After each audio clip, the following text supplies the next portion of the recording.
Malik Willis the future of the Tennessee Titans? Find out next on Mr. Titan. McNair gives it to George, running right up the middle. Touchdown!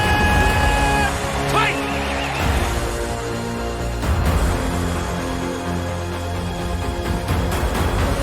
There are no flags on the field! It's a miracle! The safety, now you're one-on-one with it. Shows why he's the man! In trouble. Sack!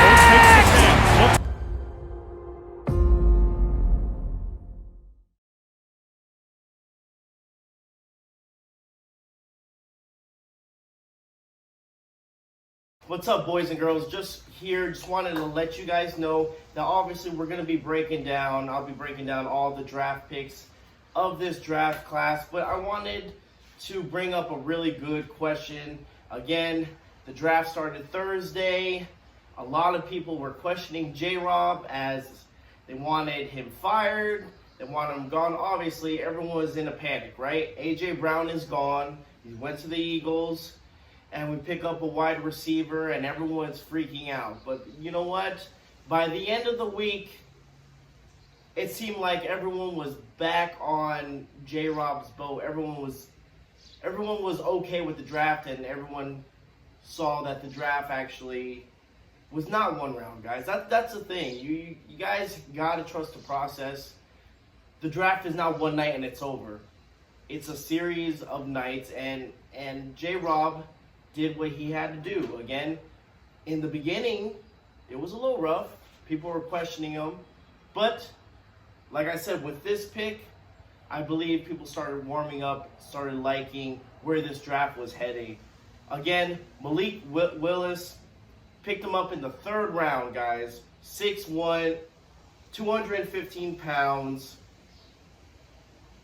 Obviously, he's not a day one starter.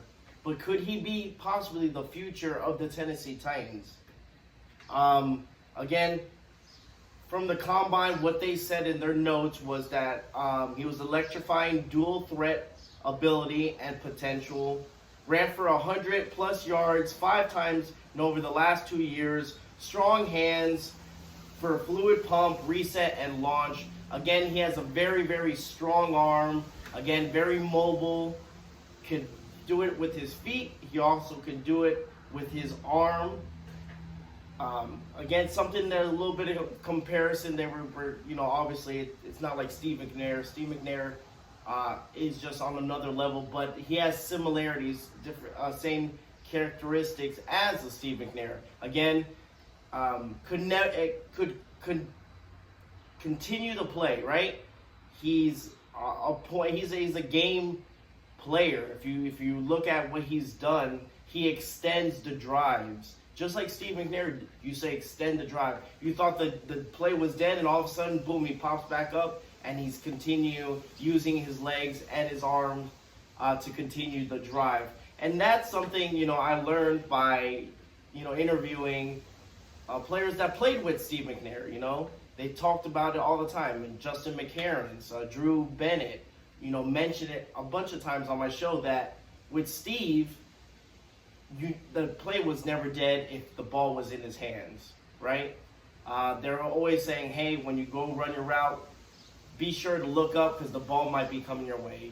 Even if he has to just kind of coordinate and do something else, say the play goes wrong or something, it was up to Steve to make that up. And again, with Willis, he has that same ability to extend the play, which is really, really nice and really exciting, especially for Titan fans to see that happen.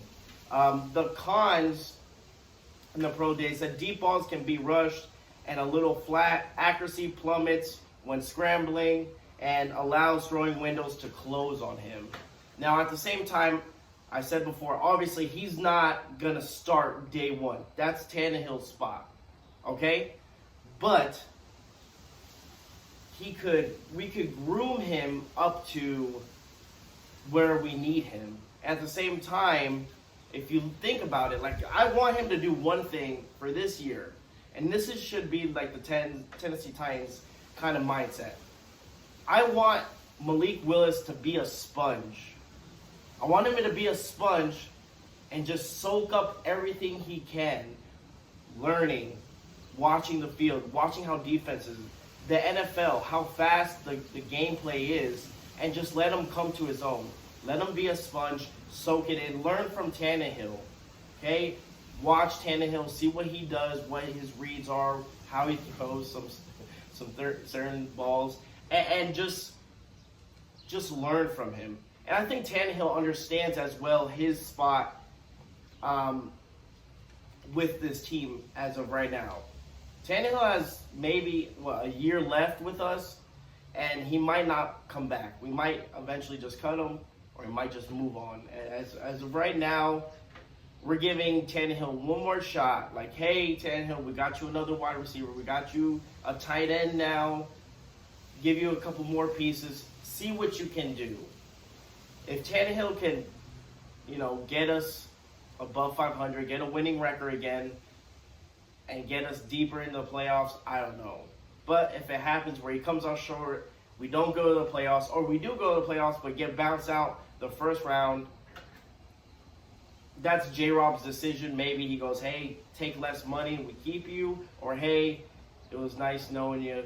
Thank you for everything you've done. Regardless, we don't know.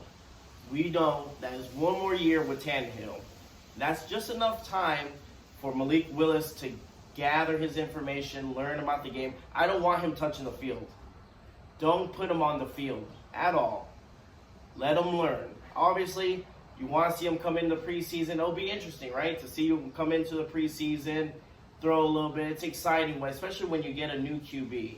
It's nice to get a new offensive lineman, maybe a running back, but it's just something different when you get a rookie QB. You want to see his potential. You can tell he has a lot of potential. He just needs to clean up a couple things. And obviously the Tennessee Titans know that. And that's why it was so great to pick him up so late in the third round. So what do you guys think of Malik Willis? Is he the future? He possibly could be. We could be possibly looking at our future QB. We don't know. Again, J-Rob said it himself. It all depends on how fast he learns. It's all how fast he can learn the playbook.